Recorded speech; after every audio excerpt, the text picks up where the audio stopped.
ಅಂತರಪಟ ಅಂತರಪಟ. I'm so sorry, sir. ನನ್ನ staff ಹೊಸಬ್ರು. Just give me 2 hours. I'll set it all right. ಏನು ಹೇಳ್ತಾ ಇದ್ದೀರಾ ಸಮೀರಾ? ಹುಡುಗನ ತಂದೆ ಟೈಮು ಮುಹೂರ್ತ ಅಂತ ಈಸ್ ವೆರಿ ಸ್ಪೆಸಿಫಿಕ್. ಹೇಗೆ ಮ್ಯಾನೇಜ್ ಮಾಡೋದು? ಛೇ, ಹೀಗಾಗೋಯ್ತಲ್ಲ.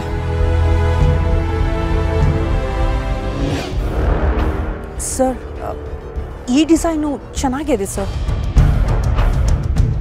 ನಾನು ಲೈಟಿಂಗಲ್ಲಿ ಫಿನಿಶ್ ಮಾಡಿಕೊಟ್ಬಿಡ್ತೀನಿ. You don't have to worry sir. Reception ಮುಗಿಸ್ಬಿಡಿ. ಮುಹೂರ್ತಕ್ಕೆ ಈ ರೀತಿ ಆಗದಿರೋ ಥರ ನಾನು ನೋಡ್ಕೊಳ್ತೀನಿ. And I promise. ಸರಿ, ಏನೋ ಒಂದು ಮಾಡಿ ಮುಗಿಸಿ.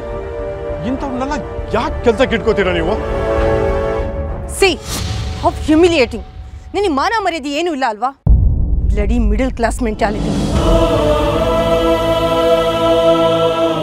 ಕೆಲಸ ಸರಿಯಾಗಿ ಮಾಡಲಿಲ್ಲ ಅಂದರೂ ಅಡ್ವಾನ್ಸ್ ಬೇರೆ. ಅದಕ್ಕೆ ಇಂಥವ್ರನ್ನೆಲ್ಲ ಕೆಲ್ಸಕ್ಕೆ ತಗೋಬಾರ್ದು. ಅದು ಮ್ಯಾಮ್, ನೀವೇ ನೀವೇ ಕ್ಲೈಂಟಿಗೆ ಕೋಪ ಬಂದ್ರೆ ಏನಾಗುತ್ತೆ ಅಂತ ಗೊತ್ತಾ ನಿನ್ಗೆ? ನಮ್ ಬಿಸ್ನೆಸ್ ಹಾಳಾಗತ್ತೆ. ಪಾಪ ಅವರು ಕೋಟಿ ಕೋಟಿ ಖರ್ಚು ಮಾಡಿ ಮದುವೆ ಮಾಡ್ತಿರ್ತಾರೆ. ನಿಮ್ಮಂತವರಿಂದ ಅವ್ರ ಎಮೋಷನ್ಸ್ ಎಲ್ಲ ಡಿಸ್ಟರ್ಬ್ ಆಗತ್ತೆ. ಅರ್ಥ ಆಗಲ್ವ ನಿನ್ಗೆ?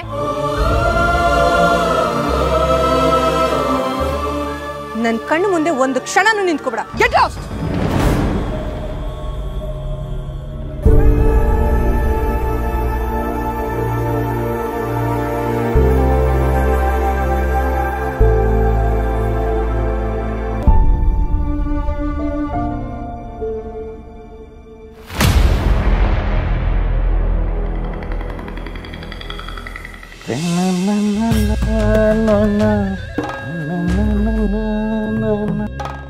ಏನ ಪ್ರಕಾಶ, ಬೇಗ ಬಂದ್ಬಿಟ್ಟಿದ್ಯಾ?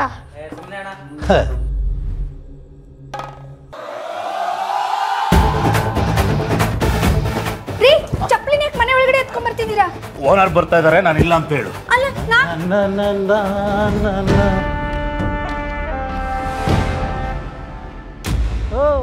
ಓನರ್ ಬಂದಿದ್ರು ಕಣ್ರಿ. ಬೇಗ ಬಾರ್ದ ಗೊಂಡ್ರಯ್ಯ, ಟೈಮ್ ಆಯ್ತು. ಹಾಂ, ನಮಸ್ಕಾರ ಅಣ್ಣ. ಹಾಂ, ಚೆನ್ನಾಗಿದ್ದೀನಮ್ಮ. ಹಾಂ, ಸರಿ. ಆರಾಮಿದ್ರಾ? ಹಾಂ, ಸರಿಯಾಗಿದೆ, ನೋಡ್ಕೊಳ್ಳಿ. ಹಾಂ, ಸರಿಯಾಗಿರುತ್ತೆ ಬಿಡಪ್ಪ. ಎಲ್ಲಿ? ಹಾಂ, ನಮಸ್ಕಾರ ಸ್ವಾಮಿ. ನಮಸ್ಕಾರ. ಸರಿಯಾಗಿ ಎಣಿಸ್ಕೊಳ್ಳಿ. ಇರೋದೆಲ್ಲ ನೋಡ್ರಿ, ಸರಿಯಾಗಿ ಎಣಿಸ್ಕೊಳ್ಳೋದಲ್ಲಿ. ನೀರೇ ಸರಿಯಾಗಿ ಬರ್ತಾ ಇಲ್ಲ.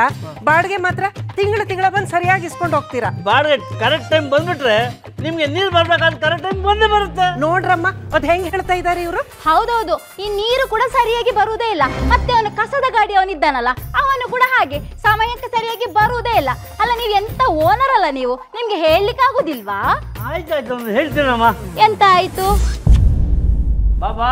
ಯಜಮಾನ್ರೆ ನಮಸ್ಕಾರ. ಬಂದ್ಬಿಟ್ರಾ? ಬಾಡಿಗೆ ಕೊಡ್ತಾಳೆ ನನ್ನ ಹೆಂಡತಿ. ಓಹೋ, ಹೆಂಡತಿ ಕೈನೇ ಕೊಡ್ಬೇಕು. ಸಂಘದಿಂದಾನೇ ಬರ್ಬೇಕು ತೀರ್ಥ. ಯಜಮಾನ್ರೆ, ಕಾಂಪೌಂಡ್ ಒಳಗಡೆ ನಾಯಿಗಳು ಜಾಸ್ತಿ ಆಗ್ಬಿಟ್ಟವೆ. ಒಂದೊಳ್ಳೆ ಗೇಟ್ ಹಾಕ್ಸಿ. ಸ್ವಲ್ಪ ಮುಂದೆ ಬಾ. ಒಂದ್ ಕೆಲಸ ಮಾಡು, ನೀನ್ ನಾಟೋ ಆ ಗೇಟ್ಗೆ ಅಡ್ಡವಾಗಿ ನಿಲ್ಸ್ಬಿಡು. ಒಂದು ನಾಯಿ ಒಳಗೆ ಬರೋದಿಲ್ಲ. ಒಳ್ಳೆ ನಾನ್ ನಿಮ್ಗೆ ಹೇಳನಲ್ಲ. ನಮಸ್ಕಾರ ಅಣ್ಣ. ಎಲ್ಲಮ್ಮ ಮಹೇಶ? ಅವ್ರ ಮನೇಲಿ ಇಲ್ಲ. ಮತ್ತೆ ಶುರು ಮಾಡ್ಕೊಂಡ ಹಳೆ ಚಾಳಿನ. 3 ತಿಂಗಳಿಂದ ಮನೆ ಬಾಡಿಗೆ ಕೊಟ್ಟಿಲ್ಲ. ನನ್ನ ಹೆಂಡತಿ ಬಂದು ಕೇಳಿದ್ರು ಈಗ ಕೊಡ್ತೀನಿ ನಾ ಕೊಡ್ತೀನಿ ಅಂತ ನಾಟಕ ಮಾಡ್ತಾ ಇದ್ದಾನೆ. ಹೋದ್ಸಲ ಬಂದಾಗ ನಿನ್ನ ಮಗ ನೋಡ್ಕೊಂಡು ವಾಪಸ್ ಹೋದೆ. ಆ ಹುಡುಗಿ ಎಷ್ಟು ಸಮಾಧಾನದಿಂದ ಮಾತಾಡುತ್ತೆ. ನಿನ್ನ ಗಂಡ ನನ್ನ ತಂದೆ ಬಾಯಿ ಬಂದಾಗ ಮಾತಾಡ್ತಾನೆ. ಎಲ್ಲವನು ಗೊತ್ತಿಲ್ಲಣ್ಣ, ಎಲ್ಲೋ ಹೋಗಿದ್ದಾರೆ. ಗೊತ್ತಿಲ್ವಾ? ಇದಾಗೋಯ್ತು ಒಂದು ಆಟ. ಬರ್ರಿ, ಅವನು ಎಷ್ಟೇ ಹೊತ್ತಿಗೆ ಬರಲಿ, ನಾನು ಇಲ್ಲೇ ಕೂತ್ಕೊಂಡಿದ್ದು ಬಾಡಿಗೆ ವಸೂಲಿ ಮಾಡ್ಕೊಂಡೇ ಹೋಗ್ತೀನಿ. ಅಣ್ಣ, ಮಹೇಶಂಗೆ ನಾ ಹೇಳ್ತೀನಿ, ಅವರೆಲ್ಲ ಆಚೆ ಹೋಗಿದ್ದಾರಂತೆ. ಬಂದ ತಕ್ಷಣ ನಾನೇ ಕರ್ಕೊಂಡ್ಬರ್ತೀನಿ. ಅಂದರೆ ನಾನು ಇಲ್ಲಿಂದ ಎದ್ದೋಗು ಅಂತ ಹೇಳ್ತಾ ಇದ್ಯಾ? ಕರ್ಕೊಂಡು ಬರೋದೇ ಆದರೆ ಆ ದೊಡ್ಡ ಮನುಷ್ಯನ ಈಗಲೇ ಕರ್ಕೊಂಬ. ಅದೇನು ಅಂತ ಮಾತಾಡ್ಕೊಂಡು ಹೋಗ್ತೀನಿ. ಹಾಯ್ ಧರ್ಮ, ಹೇಗಿದ್ದೀಯಪ್ಪ? ಆರಾಮ. ನಾನು ಚೆನ್ನಾಗಿದ್ದೀನಿ. ಅಲ್ಲ ಅದಿರ್ಲಿ, ನೀನೇ ಇಷ್ಟೊಂದು ಸ್ವರ್ಗ ಹೋಗ್ಬಿಟ್ಟಿದ್ಯಾ? ಏನು ಸಮಾಚಾರ? ನಾನೀಗ ಕ್ಯೂಟೋ ಡಯಟ್ ಮಾಡ್ತಾ ಇದ್ದೀನಿ ಕಣಯ್ಯ. ರೀ ಕಿತ್ತೋ ಡಯಟ್ ಅಂದ್ರೆ ಏನು? ಅದು ಕಿತ್ತೋ ಡಯಟ್ ಅಲ್ವೇ, ಕಿಟೋ ಡಯಟ್. ಅದೇ ಅದೇನು ಆ ಡಯಟ್ ಅಲ್ಲಿ ಏನೇನ್ ತಿಂತಾರೆ ಅಂತ ಕೇಳ್ತಾ ಇದ್ದೀನಿ. ಏನು ತಿನ್ನಂಗಿಲ್ಲ, ಮಾಡ್ತೀಯಾ? ಛೇ ಏನು ತಿಂದೇ ಇರೋದು ಏನ್ರಿ ಡಯಟ್? ಅಂದಾಗೆ ಇವ್ ನಿನ್ ಮಗ ಅಲ್ವಾ?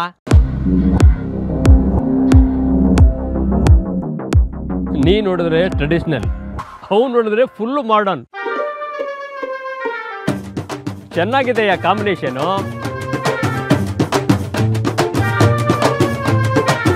ಮದುವೆಗೆ ಬಂದ್ವಾ, ಗಿಫ್ಟ್ ಕೊಟ್ವಾ, ಊಟ ಮಾಡಿದ್ವಾ ಅನ್ನೋದು ಬಿಟ್ಟು ಬೇರೆಲ್ಲ ಮಾತಾಡ್ತಾರೆ. ಸರಿ ಸರಿ, ನಾ ಮದುವೆ ಗಂಡಿಗೆ ವಿಶ್ ಮಾಡಿ ಬರ್ತೀನಿ. ಸರಿ, ಎಸ್. ಸಾಕಾ? ಎಲ್ಲ ಕಡೆ ನನ್ನ ಮರ್ಯಾದೆ ತೆಗಿಬೇಕು ಅಂತಾನೆ ನಿನ್ನ ಮಗ ತುದಿ ಕಾಲಲ್ಲಿ ನಿಂತಿರ್ತಾನೆ. ಎಲ್ಲಿಗೆ ಹೇಗೆ ಬರ್ಬೇಕಂತ ಗೊತ್ತಿಲ್ಲ, ಕಾಮನ್ ಸೆನ್ಸು ಇಲ್ಲ, ಹೇಳಿದ ಮಾತು ಕೇಳೋದಿಲ್ಲ. ಆಯ್ತಲ್ಲ, ಬಂದಿದ್ದಕ್ಕೆ ಮರ್ಯಾದೆ.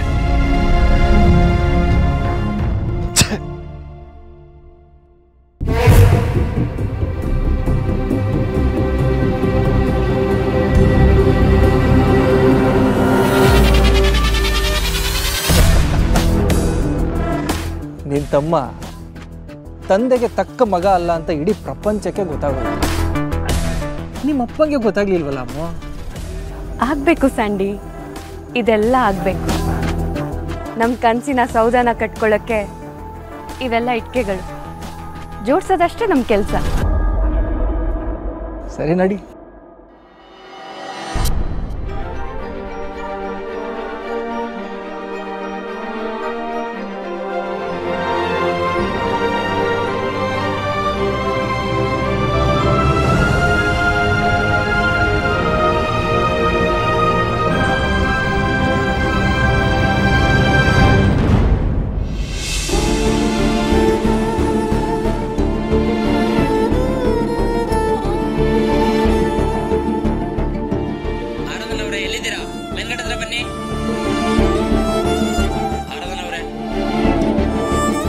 ಆರಾಧನಾ ನೋಡಿದ್ಯಾ?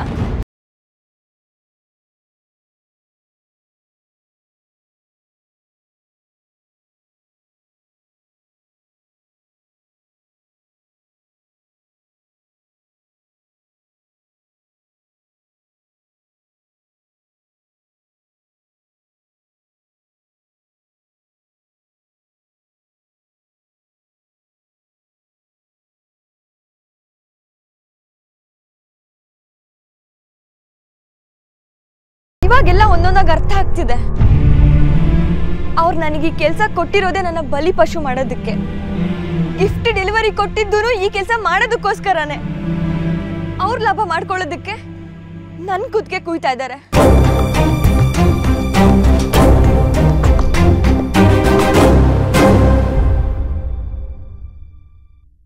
I think our requirement prakara 10 load is enough. Not more than that, huh?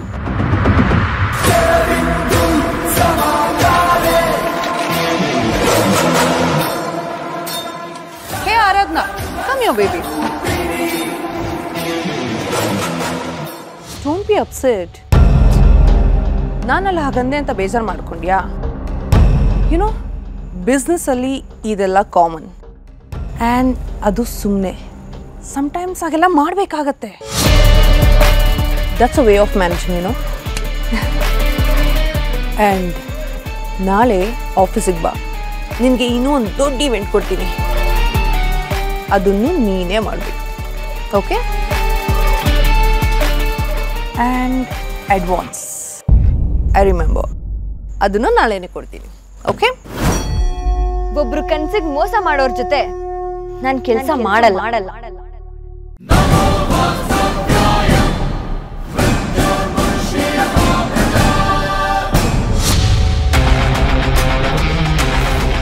ಎಲ್ರ ಮುಂದೆ ನನ್ನ ಮರ್ಯಾದೆ ಕಳೆದ್ರಿ ಪರವಾಗಿಲ್ಲ, ಅವ್ರು ಯಾರು ನನಗೆ ಪರಿಚಯ ಇಲ್ಲ. ಆದ್ರೆ ಮೋಸ ಮಾಡಿ ಬಿಸ್ನೆಸ್ ಮಾಡ್ತಿದ್ದೀರಲ್ವಾ, ಅದು ನಾನು ಒಪ್ಪಲ್ಲ. Hold your tongue baby. ಎಷ್ಟು ವರ್ಷದಿಂದ ಈ ಫೀಲ್ಡಲ್ಲಿ ಇದ್ದೀನಿ ಗೊತ್ತಾ? ಎಷ್ಟು ಈವೆಂಟ್ ಮ್ಯಾನೇಜ್ ಮಾಡಿದ್ದೀನಿ ಗೊತ್ತಾ? ಅದೇ ನೀವು ತಪ್ಪು ಮಾಡ್ತಿರೋದು. ಮದ್ವೆ ಅಂತ ಕನ್ಸ್ ಕಟ್ಕೊಂಡು ಬರೋ ಕ್ಲೈಂಟ್ಸ್ಗಳನ್ನ ಮ್ಯಾನೇಜ್ ಮಾಡ್ತಿದ್ದೀರೇ ಹೊರತು ಅವ್ರನ್ನ ಹೇಗೆ ಖುಷಿಯಾಗಿ ಇಟ್ಕೋಬೇಕು ಅಂತ ಯೋಚನೆನೂ ಮಾಡ್ತಿಲ್ಲ. ಕ್ಲೈಂಟ್ಸ್ನ ಹ್ಯಾಪಿಯಾಗಿ ಇಟ್ಕೋಬೇಕಂತೆ. ಆಫ್ಟರ್ ಆಲ್ ಒಬ್ಬ ಟ್ರೈನಿಯಿಂದ ನಾನು ಕ್ಲೈಂಟ್ ಸ್ಯಾಟಿಸ್ಫ್ಯಾಕ್ಷನ್ನ ತಿಳ್ಕೊಳ್ಬೇಕಾ? Hello, look at me. ನಾನು ಕ್ಲೈಂಟ್ಸ್ ಬಗ್ಗೆನೇ ಯೋಚನೆ ಮಾಡಿದ್ದಿದ್ರೆ ನಿನ್ನ ಥರನೇ ಮೇಡಮ್ ಅಡ್ವಾನ್ಸ್ ಸಿಗುತ್ತಾ, ಮನೇಲಿ ಸ್ವಲ್ಪ ಪ್ರಾಬ್ಲಮ್ ಇದೆ ಅಂತ ಕೇಳ್ತಾ ನಿಂತಿರ್ತಿದ್ದೆ. ನಿನ್ನಂತವಳು ನನಗೆ ಬುದ್ಧಿ ಹೇಳ್ತೀಯಾ? ಬುದ್ಧಿ ಹೇಳ್ತಿಲ್ಲ ಮ್ಯಾಮ್, ಆದರೆ ದುಡ್ಡು ಸಂಪಾದನೆ ಮಾಡೋದಕ್ಕೋಸ್ಕರ ನೀವೇನು ಮಾಡಿದ್ರೋ ಅದನ್ನ ಬಿಸ್ನೆಸ್ ಅಂತ ಕರಿಬೇಡಿ ಅಂತ ಹೇಳ್ತಾ ಇದ್ದೀನಿ.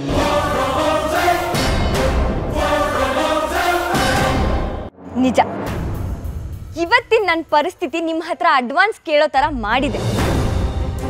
ಆದರೆ ಒಂದಲ್ಲ ಒಂದಿನ ನಾನು ಹಣ ಸಂಪಾದನೆ ಮಾಡ್ತೀನಿ ಮ್ಯಾಮ್. ಆದರೆ ನಿಮ್ಮ ಥರ ಅಲ್ಲ. ಇನ್ನೊಂದು ವಿಷಯ, ಅಡ್ವಾನ್ಸ್ ಕೇಳೋರ್ನ ನಾನು ಯಾವತ್ತೂ ಹಂಗಿಸಲ್ಲ, ಅದು ಮಾತ್ರ ನಿಜ. ಈ ಸಮೀರಾ ಅನ್ನೋ ಬ್ರ್ಯಾಂಡು ಸುಮ್ಮನೆ ಬಂದಿಲ್ಲ. ಮೊದಲು ಸಂಪಾದನೆ ಮಾಡಿ ತೋರಿಸು. ಖಾಲಿ ಕೈಯಲ್ಲಿ ನಿಂತ್ಕೊಂಡು ಈ ಸಮೀರಾಗೆ ಸವಾಲಾಗ್ತೀಯಾ? ನಿಮ್ಮ ಬಗ್ಗೆ ನೀನೇನು ಅನ್ಕೊಂಡಿದ್ಯಾ? ನಾನೇನು ಅನ್ಕೋತೀನೋ ಬಿಡ್ತೀನೋ ಅನ್ನೋದು ಬೇರೆ ವಿಷಯ. ಆದರೆ ನೀವು ಈ ಪ್ರೊಫೆಷನ್ನ, ಈ ಬಿಸ್ನೆಸ್ನ ಏನು ಅನ್ಕೊಂಡಿದ್ದೀರಾ? ಚಿಕ್ಕ ವಯಸ್ಸಿಂದನೂ ಒಂದು ಹೆಣ್ಣು ಕನ್ಸು ಕಾಣೋದು ಅವಳ ಮದುವೆ ವಿಚಾರಕ್ಕೆ. ತನ್ನ ಮದುವೆ ಹೀಗೆ ಆಗಬೇಕು, ಹಾಗೆ ಆಗಬೇಕು ಅಂತ 1000 ಕನ್ಸು ಕಟ್ಕೊಂಡಿರ್ತಾಳೆ. ಆ ಕನಸನ್ನ ನೀವು ಬಂಡವಾಳ ಮಾಡ್ಕೋತಾ ಇದ್ದೀರಾ. ಮೋಸ ಮಾಡೋದನ್ನೇ ನೀವು ಬುದ್ಧಿವಂತಿಕೆ ಅನ್ಕೋತಾ ಇದ್ದೀರಾ. ಅದಕ್ಕೆ ಬಿಸ್ನೆಸ್ ಅನ್ನೋ ಹೆಸರಿನಿಟ್ಟಿದ್ದೀರಾ. Hey girl, this is too much. You are crossing your limits. 4 ಸಂಪಾದನೆ ಮಾಡೋ ಯೋಗ್ಯತೆ ಇಲ್ದವರು ನೀನು ನನಗೆ ಬಿಸ್ನೆಸ್ ಬಗ್ಗೆ ಲೆಕ್ಚರ್ ಕೊಡ್ತೀಯಾ?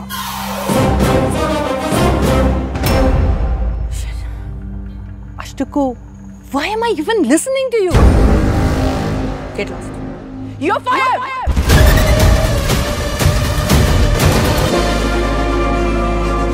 ಬಿಸ್ನೆಸ್ ಬಗ್ಗೆ ಹೇಳ್ಕೊಡ್ತಿಲ್ಲ ಮ್ಯಾಮ್, ಬಿಸ್ನೆಸ್ ಹೇಗ್ ಮಾಡ್ಬೇಕು ಅಂತ ತೋರಿಸ್ಕೊಡ್ತೀನಿ. ನೀವೇ ನನ್ನ ಕೆಲ್ಸದಿಂದ ತೆಗೆದು ಹಾಕೋದು.